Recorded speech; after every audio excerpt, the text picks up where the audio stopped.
I was in my house washing clothes. I just said something make boo, the whole thing, everybody was checking. Then we run downstairs to come and look what was happening. I'm getting there, people was calling us that there was a pipeline explosion in a trade fair area. Yes.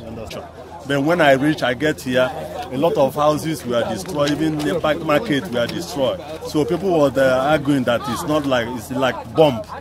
The fire service, about 5 fire service lorry were here, but they are doing nothing, just pouring water on the plank.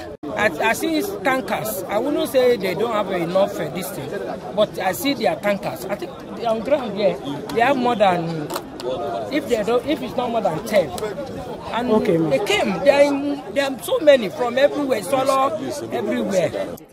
I got here exactly 30 minutes related to the explosion occurred, and that I was informed that it was a technical fault from the pipeline.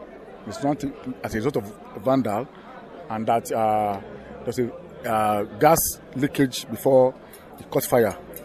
And because some army are around this place, that are monitoring the pipeline about 10-20 meters away from the pipeline. So it's not a matter of human effort; it's a technical effort from the pipeline stuff. So that now that the neighboring houses, buildings, schools were affected, some houses came down, and you can see the effect on some of the roof within the areas of the fire explosion, and some houses, like I said, came down.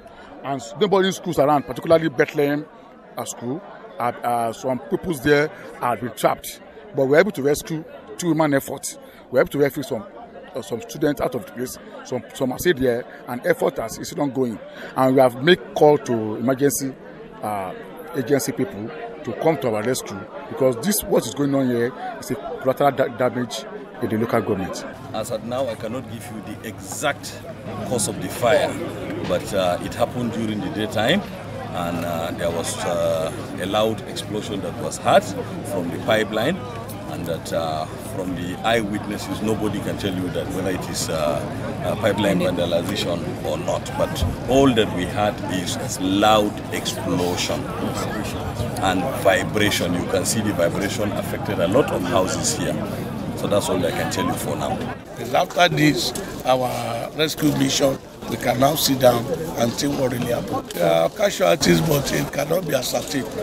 I will see how the government to put more effort by equipping the fire servicemen, because they are human beings too. They are less power what you can do when you don't have the equipment to fight one.